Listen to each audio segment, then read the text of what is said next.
Mhm.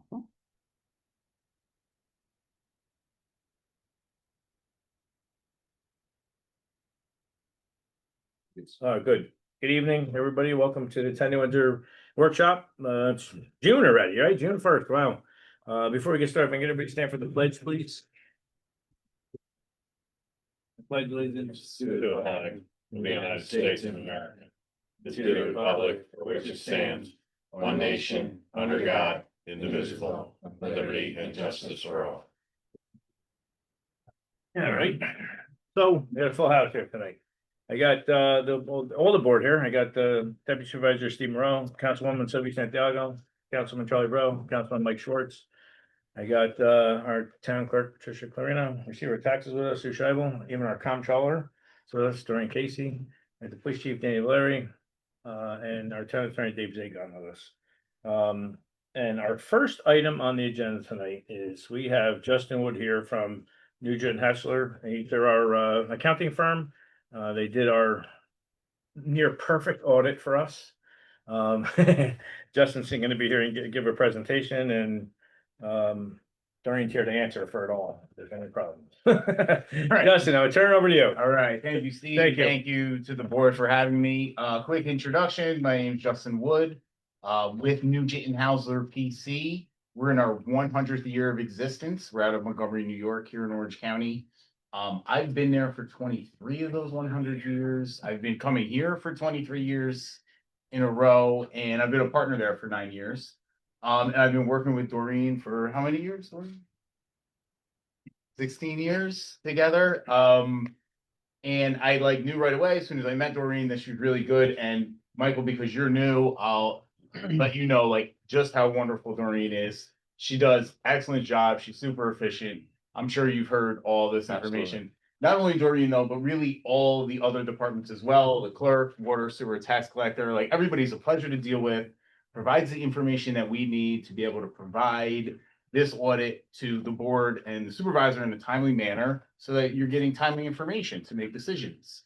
And because of such a great job that the department or Doreen does, I have been able to discount the bill again this year because of how efficient they are. So, and that's completely based on what a great job the staff here at the town does. So I'm going to bounce around the report a lot, just pick on some key financial measures and some important information. If there's any questions as I go, please just interrupt me. Very informal kind of discussion here. I flagged my pages, so I'll give you guys, some time as you navigate through. So having said that, we are just going to start right on page 1.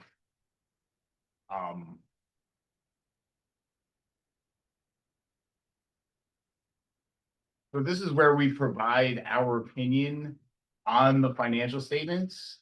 So we've given what is referred to as an unmodified opinion, also known as a clean opinion. It's the highest level of assurance that we can give for an audit report. It's really like a pass-fail thing, and this is a pass. It's not like a number grade or anything like that. And from there, we're just going to go right to page 21 and just review the profit and loss of each fund. And I'm going to give that as a comparison to what the appropriated fund balance amount was for 2025. So when the board and the supervisor appropriate fund balance in the budget, it's a planned deficit. So if there's $2 million appropriated for 2025, that means that the budget, or the planned deficit in the budget, there was $2 million more in expenditures than revenues and taxes budgeted. So in 2025, there was just so happened to be, for the general fund, the appropriated amount was 2 million, but actually there was a surplus of 853,000. So obviously a great performance for the year there. Big area that came in higher than budget, it was in the use of money and property. And that's really a great job by management with cash management, making sure that the funds are in the highest possible interest rates. One of the few things that you do have control of, as far as management in the town, is where you're putting your funds and maximizing interest rate, and they did a great job of that. So the general fund had a great year, and I'll give a breakdown and some measurement of fund balance once we get to the balance sheet. So then the highway fund had $350,000 appropriated, but only lost 300. So right around the neighborhood, but still, good year performance wise. Water fund had a great year, a surplus of $2.6 million. And had $215,000 appropriated. I'll discuss that fund balance here in a little bit. Sewer fund had appropriated amount of 300,000, only lost 100,000, so that performed well. The capital projects, you'll see a surplus here of 77,000, and you'll see a deficit of $1.8 million. But the difference in the capital project to these other operational funds is that a capital project doesn't have like we're looking at this at a specific 12-month budget period for these other operational funds. A capital project can last 3 years if it's a huge infrastructure fund, or it can last 1 day if you're buying a Mack truck.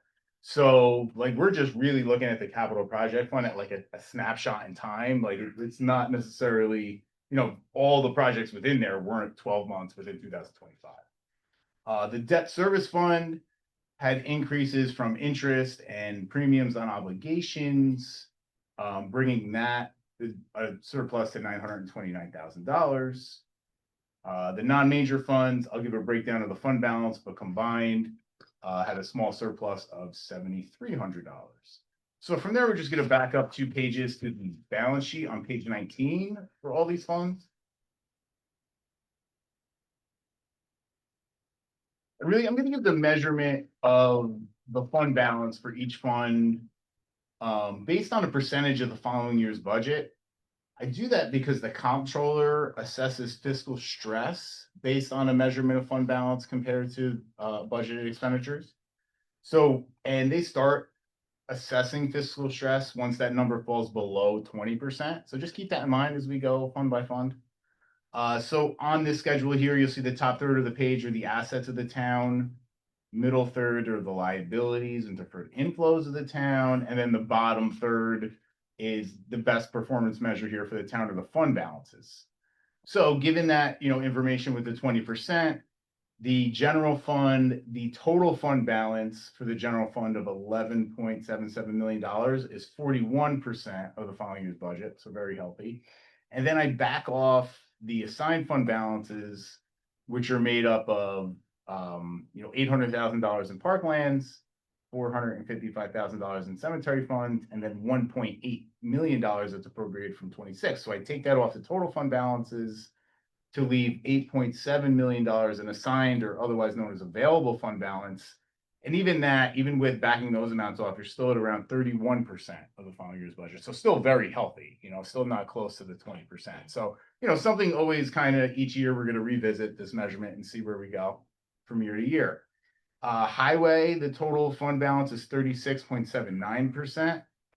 And, backing off the 200,000 for the appropriated, you're at 33.37% of available fund balance in the highway. The water fund you're going to see is very healthy at 99% of the following year's budget, so essentially dollar for dollar.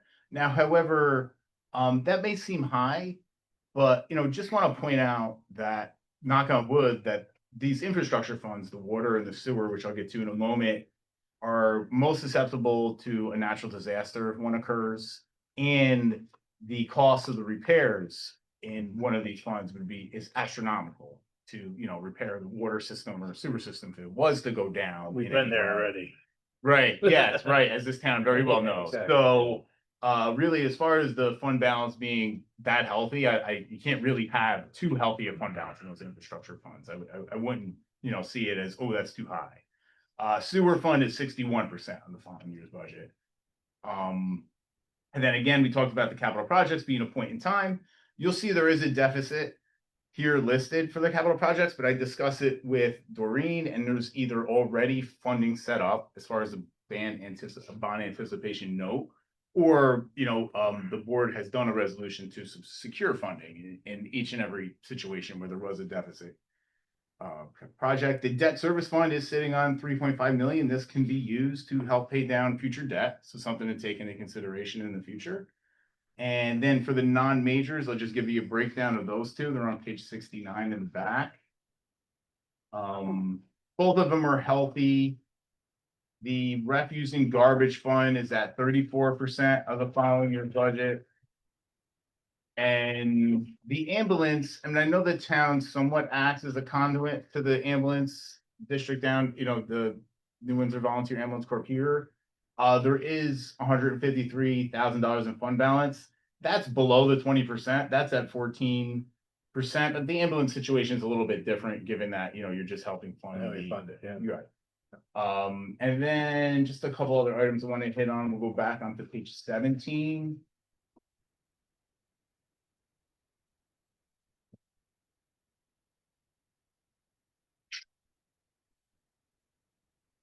So page 17 is the statement of net position. So the Governmental Accounting Standards Board requires us to combine all of those funds and then put them on one big balance sheet, and also include all of the long-term assets and liabilities, where the funds are reported on what we call a modified accrual basis, which is we're just looking out to 12 months because you're just looking at the following year's budget kind of thing.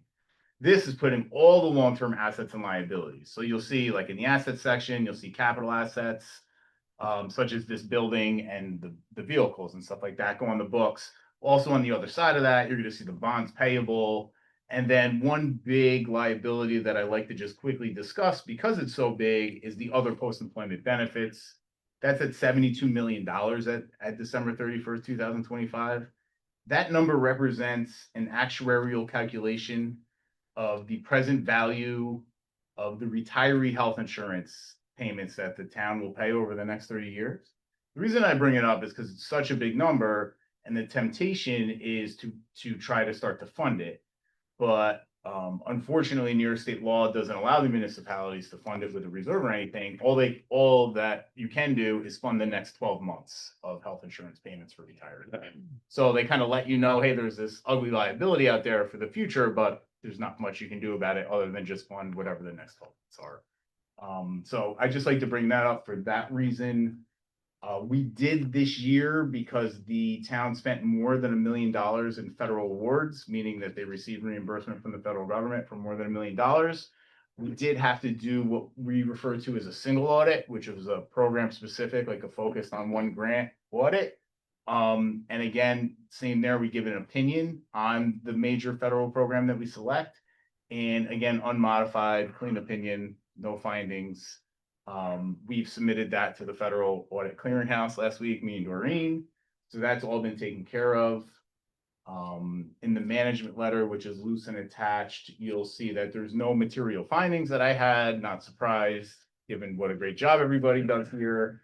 There are a couple routine journal entries that I share each year, attached to the management letter as well. And then also make note that we did the Justice Court audit. Everything went well. Stephanie and Patricia there do a great job. And I'm sorry, because the woman that works with them, name is escaping me. Carolyn. Carolyn, yeah, they all do wonderful work. They're a pleasure to work with as well. We gave them our recommendations, and everything there came out great too. So anybody doesn't have any, unless anybody has any questions. I do. Okay. The 72 million over 30 years, how do they calculate yearly the cost of medical, like increases or? So we provide, there's like 4 pages of notes back here on that stuff. Yeah, right. But really, like, so you guys provide them with information, like the covered in, like, all the rates, all the different insurance rates, right? And the covered payroll for those rates. And then they calculate like an increase in health cost trend, and an increase in, how old people will live, like life expectancy, and all those actuarial assumptions that they put in. They also come up with a discount rate.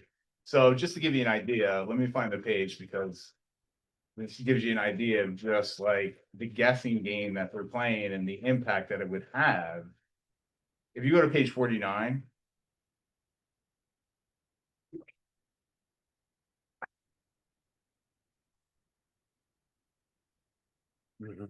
Right, so you'll see this table that says changes in total OPEB liability with the current discount rate at 4.28%. So they came up with this discount rate at 4.28%, right, interest rate. If they were to use 5.28 instead of 4.28, the liability goes down by $10 million. If they were to go down by 1%, the liability goes up by 12 million. Oh, okay. So, Yeah. right, and that's why you'll see they also have change, differences between expected and actual experience. This year, there's none because it's a update year. Next year, when they do full evaluation, they'll have this difference between expected and actual experience. Sometimes that okay. number is like $10 million. Yeah, right. Yeah, Oh, because it's all kind of a guess. fair enough. During the, I know, or maybe you're just in that, the surplus for that, 2.6 million for the water. Is any of that litigation money? Yeah. Yes. Okay, so that's, which we're gonna dump back into, in water, so okay, which we're gonna dump back into the infrastructure anyway, so. Right, and save the residents' interest in the long run, really. Yeah, Yeah, no, 100%, yeah. absolutely. Let's go around the room, anybody, Charlie, Sylvia, Steve, No, thank you. Mike, anybody go? It's very straightforward. Great job. Just, I Bill. appreciate it, thank you very much. Thank you. Yeah. Thank you all. Yeah, definitely, Reach out. during anything, you got anything? We appreciate the kind words of everybody here. Yes, absolutely. Thank you. Take care. You guys Thank have a you, wonderful sir. Take summer. care. As you know, I'm your auditor all year, not just when I'm here. Yes, See you next year. All right, take care. Thanks. All right, thank you. That's- All right. Thank you very much. Yes, absolutely. You gonna stay? Yeah, okay, all right, cool. So really quick, we're just gonna touch on a few of these things. The number 2 thing on the agenda here is, just a memorandum of agreement. I know we've been dealing back and forth with Riverkeeper, with, our agreement with that, dam removal. We come to a resolution with it, so that's gonna be on the agenda for approval. I think that we ended up in a good way with them, so they're kind of happy with this, how it happened. So this is gonna be on the, agenda for Wednesday to approve this with them, so. I know they didn't log on there, right, Patrick? No, I know they were gonna come up, Dave told them, no, we're good, yeah, we're good. But yeah, no, it's all worked out. Dave, thank you for all, they've worked a lot on this with them, and it was a long process for really kind of not our project, but we appreciate everybody and we worked together well with it. This outdoor amusement permit at Maroni's. It's just another thing that we're gonna be approving there. I think we just got another one too. No, we actually approved that one, July one, right? We're good. Did you Yeah, check we- that out with them, Penny? Yep. Yeah, we're good. This was an additional one. I actually spoke to them on the phone because we're still trying to land on the same page with a few things with us, but we're getting there. They had a number of permits to put in for, but this one here is legit. This one's good. This one's being put in by Maroni's themselves. After talking to him, he did not show any concern about paying the fee with it, so we do appreciate him. Understanding that, with the 501(c)(3) difference and who gets the break on the application fee and everything, so. But we're getting there with them, so I appreciate them, so this is June 27th event. And the rain date's July 25th, so. It's 10 or 11 AM to 4 PM, and they, I think, cleared all our building department litmus tests with all their things they needed to do there, all that, so we're good with that. The next thing on the agenda here was just this, I got this letter of intent, for the, Stewart Gym finally, for the $750,000. The sale of that, like I said, it was valued at, ended up being valued at, with it between the gym and the road out front, which we're gonna abandon the road, end up getting valued at 690. So I was able to get 60 over the asking price for it. So the letter of intent, we're gonna authorize the sign. And then we got some work to do. There's gotta be some, survey work to be done, and it's gonna be a few months out, but, that's some positive money in the bank for doing it. And it's gonna go back on the tax Yeah. rolls for us, and, it's gonna be if everything pans out for them, it's gonna be a pretty decent business there, so. We're kind of excited for getting that back going and seeing that kind of fixed up. It's a little bit of an eyesore there, so. But we're getting that airport moving now, so we're happy for that. Great, Uh, thanks for all the work on that. No, yeah, definitely. No, we did it all together. So this this other thing here on the agenda. So this is, I had a gentleman in my office today. This is, I actually spoke to our recreation director on my way up here today. So we have budgeted money to resurface the pickleball courts up here. Well, I say the pickleball, the tennis courts. The front half of that, the 2 tennis courts there, are currently four pickleball courts. We're gonna resurface that, reline it and make them 6 pickleball courts with that. The plan is to make them 6 pickleball courts, courts. say it again Yeah. twice fast, with no tennis. The other side's just gonna be tennis, so there's gonna be no lines of tennis. I did have a gentleman come in my office, he did speak to, he lives around the corner there, he's the ambassador of their tennis courts there.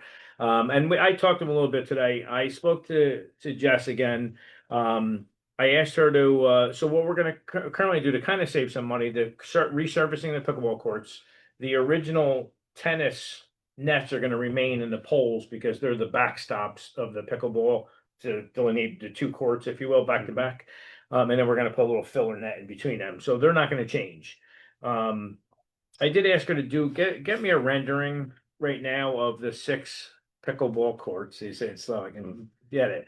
And do like an over or an underlay, if you will, of the tennis lines and just so we can get to see what it looks like. And then, hey, listen, I want to try to make everybody happy. We're gonna go from 4 to 6 courts. And he showed his, he really, was kind of giving some pushback, wanted to really see us to make at least a tennis court or 2 there to keep 4 tennis courts there as well. So I did talk to Jess, we're going to try to get some rendering, but I did sign a contract to have the courts resurfaced now. The additional cost of that would be simply lining just for the tennis. So I don't see it being crazy. I got to meet with the guy, but this is probably not going to happen until the end of summer. This won't be out. Yeah, it's summer or fall, but this won't be on it, but this is signed and we're good to go with that, and we're gonna hopefully move forward with that. So that's with the San G, so, but we're gonna again make some more courts, we're gonna move on. The next thing on the agenda was the letter of opposition for the zoning for 12 Veronica. So as most of you guys know, I do have, obviously nobody can speak, but the owner of 12 Veronica contacted here today, I spoke to him for a little bit. He happens to be here in the audience, so tell him stop up if he wants to listen and whatever. So I did receive on May 15th a letter from the Orange County legislator. They're notifying the town that actually I lied. That's when I sent them I apologize. That's when I sent them. I did get it from them April 9th. I replied to them May 15th. So they were just advising me that the above landowner submitted an application to Orange County legislator to inclusion of above land to be in the county's agricultural district. We invite any comments the town may have concerning the request. This applicant can be reviewed Orange County Agricultural Farms and Protection Board. So I did a little digging. I looked at it. I know they're, the property owner they followed the proper steps, went to the planning board to get a greenhouse and, do some farming stuff there. And they went through that proper procedure and they got approved by them to do what they had to do through the planning board. And then the owner, the property owner, I don't want to talk, I know you're here. I'm not pretending you're not here, but you're here. I get it. The property, this forum, you're not allowed to talk, so I think I explained to you. So, it's right in the middle of a residential, surrounded, that 7 acres surrounded by homes. So, I asked some questions and I wanted to find out exactly what this does. I will tell you that, so I wrote a letter, everybody got a copy of the letter I wrote to the legislator. June 4th is the hearing, we'll call it, they have their public hearing, that I'm sure the property owner is gonna probably go out and speak for it. They invited me if I wanted to come out because I wrote a letter. I told them I have to be out there anyway that day. Unfortunately for another meeting at 3, so I think this is at 1 or vice versa. So I said, I'll come out and, perhaps maybe read this or talk really quick. The issue I have with it, to be honest with you, is that, this being an agriculture zone in a neighborhood, I have a problem with, because I know we have some, I know some are town and some are county, but being in a neighborhood, they often, anytime we call out or do something because there's a complaint in reference to that property, we're always told that's agriculture, you have to go to DC, and then we call the DC and they're like, hey, there's nothing you can do about it. They're farmers allowed to do what they want to do. So, I get it, but in the middle of a neighborhood, I don't think there should be, spitting dragons and, fainting goats and pig farm and manure spread and all that stuff, music, whatever. I just don't think that it should be in the middle. I wouldn't want it, in the middle of my residential neighborhood. Hasn't been that. So I did call the county today. I said, I have a question for you. I asked the county legislator, I said, you guys have, like, do you like here, our zoning, if we want to change a zoning on a property, you go to the zoning board, they require you to do mailings to people within 500 feet or across the road or next to, and then those people would get letters and they would come. I said, do you guys do that? So the legislator said, no, you have to talk to planning. This is a planning thing.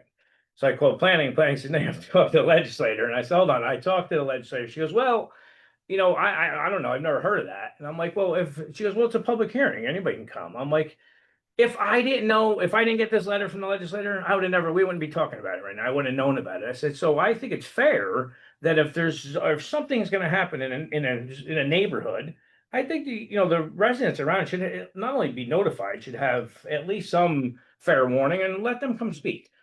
So, I mean, her exact words to me was that, the reason, and I'm not gonna hold her to it because she, I just caught her at the end of the day for, 4:40 or 4:35. Was the reason they make these ags to farmers, because it's designed to stop nuisance complaints from residents. So I'm like, I said, so that's the exact reason why I'm calling, because I think that's the problem. Now, I did speak to the owner today, and the owner said, listen, if you want, I'll sign someplace where I have to go through the town zoning laws. I'm not looking to be a bad neighbor. Fair enough.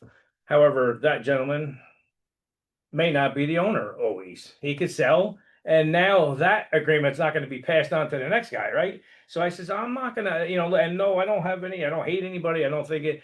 So I did end up speaking to 3 neighbors today, and all 3 of them were like, and I think the word was used today, which was a fair statement, like that, perhaps I was, I wasn't accused of it, but I could be calling them to fearmonger them what's going to be happening. That wasn't the case. I actually happen to know them all personally, so that's why I was able to call them. And they were like, I explained what the possibility is, and I was just being fair. None of them plan on going to the legislator to talk. I can tell you that. I told them that I planned on going, that I would have, it's my job here to be doing this for the residents, so I would go out.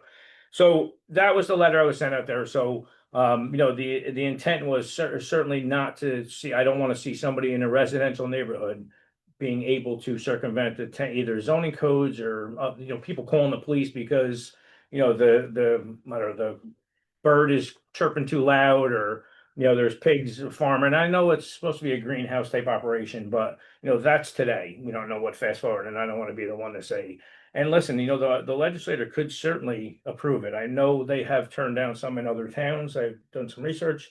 And they certainly could approve it. If they approve it, at least I did everything that I feel that I, had the residents back there. So that was the only reason why I'm just doing this, to go out there to do that. So, no ill will against anybody there. We'll talk, more off, when it gets closer, but, I appreciate you coming and listening and do what you gotta do.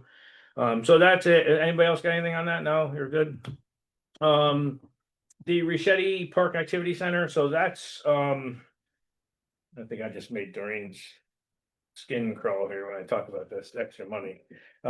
So we actually went out, rebid it, the general, contracting part of it, which ended up being, I don't know, I say it's ended up being fruitful. So the original, base bid for the general contracting, the lowest guy was 508.60. The new contract's 280. So it was a difference of nearly $230,000 that we shaved off some of the work that we're gonna do. So that's gonna be this coming Wednesday. We're gonna award that part of it, and then for the rest of it, there was the lowest was $94,000 for the electric. Mechanical was 218. 138 was the heating, and then so everybody I think got a copy of this. The breakdown. I love Doreen's words. She's like the hard costs and the soft costs, and I love it. So we had a grant of $617,650 from Senator Scoofus's office, and the estimated hard cost for this whole thing. And when I say the hard cost is not engineering, they don't pay for it and stuff like that. was the town share for the hard cost is 113,563. However. Huh. With the Doreen math, um. The estimated town share of the total cost of the project when all said and done is gonna be about 350. Which I think the plans are to take out of parklands. I know that's getting low. We're getting, down low. Listen, the only other option to continue beating up, I say beating up is to really bolster any recreation stuff is to go to the taxpayers because the recreation becomes out of the general fund. And I just, we gotta be careful with, continually doing it. So it's, we're trying to get a good balance here. So getting this grant, if I can, convince Senator Scoobus to pay for some more of this, bless you. I haven't broached the situation with him yet, but I plan on, reaching out to him and say, listen, I need a little help here. And if I can get some money out of it, we'll hopefully reduce the cost of the town in this, but we're gonna go out to, we're gonna get the, this is for the, we'll call it the teen center building. So this is gonna be, hopefully come to fruition sooner rather than later, and I think it'll be in operation, obviously, probably beginning of next year or mid next year. That'll be all set, and then I think at the same time, at some point this year, the splash pad is gonna be coming. It was ordered. That's a larger grant we got for that. So hopefully that it's gonna be less of a out of pocket cost, if you will, hit on that. So that's why I'm trying to sell some stuff. I gotta sell old decrepit buildings to help balance. You heard what Justin said, right? We ended up a good year with a surplus by some hard work here, so. But so that's going out, so we're getting some movement on Machete there, so we appreciate that. Filming permit, this is just, I, to be honest with you, I put it on the agenda, we were talking about it. Thinking that I was gonna have to do this whole town-wide thing, but it was just something that they're doing. They're filming tomorrow, I think, right, tomorrow and Wednesday. So they're just doing this. This is at Hannaford, so if anybody wants to avoid Hannaford, well, I don't wanna do that to them. Go to Hannaford, shop wherever you want, but there may be a filming crew there, so when you get there, it's not. Yeah, it's not for you, it's for, they're doing a commercial, so they're not waiting for us to show up. So that's that. So this one here, I had, I've been kicking around a lot of stuff. I obviously follow, not only social media, I hear a lot of people call me, call my office, talk to me. I hear a lot of things, and I want to throw this out there and see what you folks think, like, what you're thinking about. I'd like to see us right now, do a temporary development moratorium on warehouses and self-storage units and update the master plan for it. Just my opinion, I said, with the exception of, and I would like to see us, if we do this, carve out the airport part of it. The AP zone, because that zone is, they've got, it's someplace that if you ask me, I'd rather see it out to the west end, or when I say west end, out towards the airport portion of it, because they got the outlets right there, 84, the throughway, they got the airport right there and everything. I don't think it's a bad thing, and plus, if we can get some buy-in from some buildings on infrastructure repairs out there, that'd be great. But on this end of town, I think it not only, no matter where you go, you turn, there's a self-storage unit. There's another one being built. There's more in the pipeline, and I think it's time that we should probably pump the brakes on it, sit down, maybe update the master comprehensive plan, maybe, delineate some zones, or, where we should put them or where we should allow them. And just, take a peek at it, it'd be, we'll call it a year, 6 months, a year, and then, I think we can do maybe 6 month renewal if we need it. Maybe we'll get it done in the meantime. But it's gonna, I just wrote up a little something here. We're looking to do it, well, the town undertakes targeted review of the updated master comprehensive plan and zoning regulations related to these land uses. The purposes memorandum would allow the town sufficient time to study appropriate locations for such uses, traffic infrastructure, environmental and public safety impacts, compatibility with surrounding residential and commercial areas, economic development goals of the town, bulk scale and design standards, and potential zoning amendments, and especially permit requirements. Which is gonna kind of be in the same premise as the next thing here on there. So I don't know, before I go, it's gonna be a little bit of a, I think we've lived through a moratorium before on some things. I think it's gonna be a little bit of a, a little bit of work at the law office that they don't need. But I think it's something that it's fruitful. I think it's something that's gonna bear fruit for us, and I think it's a wise decision. I don't know, I want us to get the board away, and I don't wanna have people move on. No, Sylvia? I totally agree. I think a lot of people have complained about the warehouses and stuff, so it'd be only smart to take a good look at it. Yeah, Yeah, Yeah. yeah, how much more self-storage do we need? No, I- It's got one going up Yeah. in 300. Yeah. yeah, I agree. I mean, there's a I few. totally agree. So I think. I know the lawyers would look at you and tell you, just answer yes or no and shut up and don't say anything else. I think, it would definitely, I would assume, pump the brakes on anybody that may have an application in, but no approvals. Anybody that has approvals, I'm assuming are gonna go, I don't wanna end up in federal court or anything like that, so I'm assuming they're gonna move forward and be, allowed to proceed because they've already got approvals. I think us trying to just I'm not trying to randomly stop somebody that's already got approvals. What I'm looking to do is to kind of, for us to sit back and take a look at the town and make up infrastructure. It's been a challenge. We've had a number of, even applicants in there we're trying to get, people to do not only some infrastructure work, but, there's lighting, traffic. It's just, everything's a nightmare. I'm not saying I'm against any of it. It's just, at some point, we need to be smart about this and say, okay, how are we gonna try to mitigate this? Wasn't there recommendation after we did the master comprehensive plan that it should be reviewed Yes. every 5 years? Yeah, or every something like 5 that? years So you're isn't supposed to do it. We like at 5 years? So, well, we did it in 20, I think 22 was the last time it got done. We started it in 20, I think we adopted it in 22. So we do have a couple years, and I do notice that there's a few other towns actually, when they do some things, like this, they'll update the master comprehensive plan to keep plugging this in. So the next time we do a whole comprehensive plan, it's not such a heavy lift. We've had a pretty good, idea on it. So, I don't know. I mean, anybody else think No, I don't want, again, I don't want the law office to. We'll look at it. We'll see what kind of,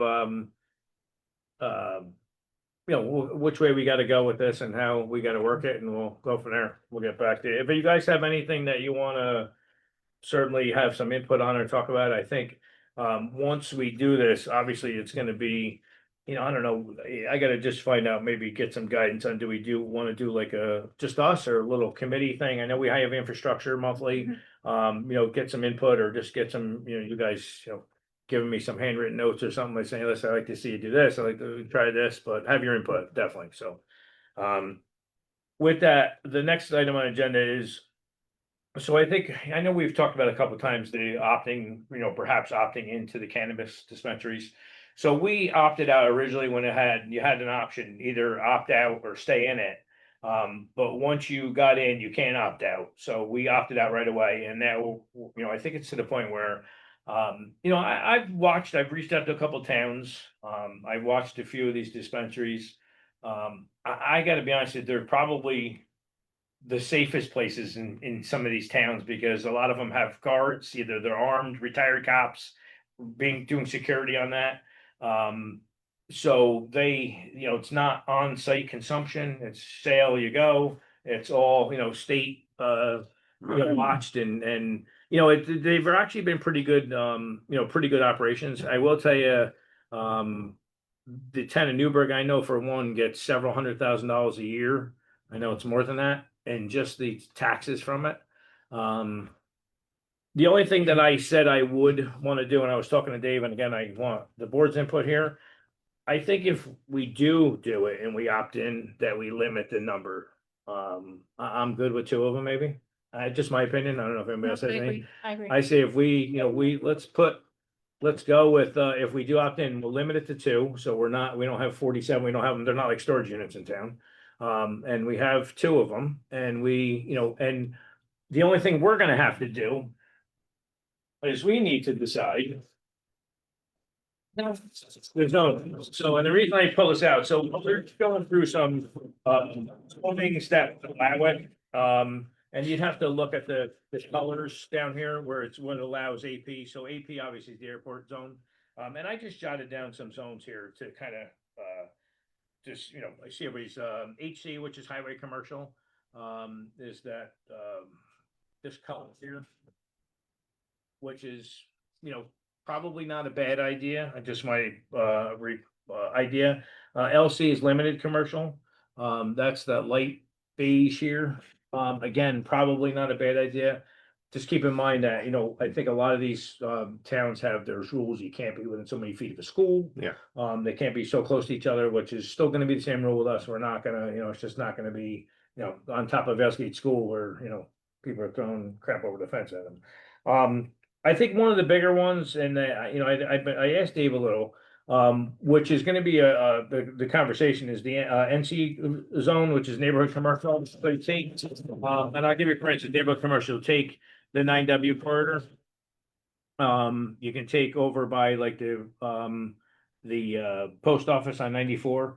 I said to Dave too, I'm not against the neighborhood commercial if we're able to draw some lines in the sand, like, for instance, neighborhood commercial runs all along 9W corridor, just the buildings, Toyota, Bowling Time, Pier 9, the old Hannaford Marines, the old Mobile Life, like that's just that skin of 9W is neighborhood commercial. I wouldn't be against saying, if we could, and we have to look into it legally, can we do like from Forge Hill Road north to Union Avenue, we'll call it. That's the only zone in neighborhood commercial we can do. Or that's the only section we'll allow it. Not on the 94 corridor near the neighborhood, if you will. So, just a thought. I don't know. I'm gonna ask everybody to kind of give some input or conversation on it where they think would be, acceptable, good or not. I think most of these candidates, people are looking for a turnkey building, they're going to do a little work, but like and just for example, like an old KFC on 32. A building like that, I think they would be looking to That do would it work because of the school. too close to the school, 100%. But like the old, I don't know, does Rite Aid work? And I don't know, the old Rite Aid, if that's I far like enough from the that. I school. like- I The like it. problem with the Rite Aid is is there a daycare behind that? The firehouse, The senior. firehouse seniors. Daycare's next door to fire, isn't it? Yeah, the seniors. Listen, I gotten signatures in some of these senior places. They're not immune to to doing that. Nobody is. Listen, that's the thing we have to figure out. We have to do it as the crow flies. Is this good? Can we do this? And In the old upskate, that's close to a school. so the old upskate's 100%. I'm like not in Yeah. favor of that. I will tell you, you take the Rite Aid, you think about it. Now, rumor has it, I haven't heard back from somebody, but the old school next to, the old beauty school next to the firehouse may be doing a daycare. If they are, that's, that would eliminate them if they were gonna use it as elimination. So, I said, I had the guy in here that owns the old Long John Silver's on 32 next to McDonald's.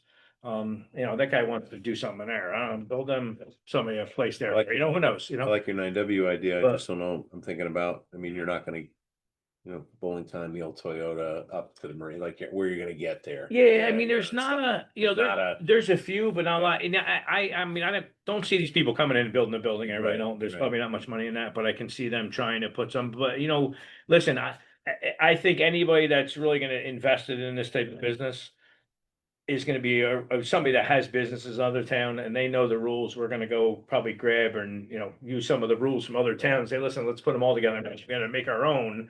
They know, I think these folks know what we're gonna be looking for. They're not gonna go invest in something knowing that we're gonna come or not allow it. I did say, I think it should be by, even though we can do it, and I think we can do this, but if we do it use by right in that zone, we can still do this special use permit, right? So they can put some rules on top of that too. Yeah, so I would say do it, we'll give it a zone. And they can do cannabis dispensary by right in that zone, however, it should be special use permit. In the event that the planning board says we wanna put a 12-foot high fence, because it's better for security, whatever, they can do put some different things on, so. Again, another thing that I don't. The law office, again, we're gonna hire another four attorneys here. The law office, in order to them to start, dabbling with this a little bit, we gotta come up with an idea where we wanna allow this. So, I mean, if you haven't, I don't know, maybe take a couple minutes, drive around town and put some eyes on some spots. Maybe a spot you would think of is not in one of these zones I just threw out there. I just threw it out there. I'm, not necessarily concrete on it. And if we like it, and then I'm sure the public's watching, you know, if anybody has any ideas or thoughts, I'm sure there's gonna be some negative to it, I get it. But at the end of the day, you know, I just can't see, I know the town of Newbury, I don't even know how many they have, but, you know, they get a lot of money in sales tax, and There yeah, is- we're missing out on it. And There's a lot of money there. there's a number of people here doing it in New Windsor, believe it or not, in the smoke shops we have illegally, and we've stopped them, and we'll be back to get them again. But, you know, I'd like to capture it legally, like we're gonna do with this hotel tax and all that stuff, so. Again, yeah, if you guys can just give it some thought, let me know, I'll leave this here, or you guys take a picture of it, or, you know, if you're driving around, if you see something, you wouldn't think it's a bad. Let's put it in the old Long John Silver. I'd like to. Oh, I like that spot. It's I don't know, It's just something better than nothing. There's nothing. yeah, Well, it's all lighted too. It's lighted area. Good spot. Can we get a copy? yeah, here, take this home. You can have it. I'll get, what do you call it, what do you call it, we'll dumb it down and print anybody copies. If anybody comes in here and they want, He could just send a there's one link. right there. No, yeah, I don't know, I think it's easier I like the paper idea, I think it's easier to look at this way. Yeah, no, exactly. Definitely folded not the way I'm supposed to be, but Thank you. that's how it ends up. Yeah, so if anybody has anything, if you can please, Thank you. give me some ideas or, you know, zoning, and we'll get, you know, we can obviously get working on it at some point. This is not I don't need this done by June 5th, maybe the 12th. But, that's like Dave sits off camera now, so he rolls his eyes at me, but, hey, Okay. anybody got anything else you wanna talk about here? No, we're good. Oh, I thought I had some.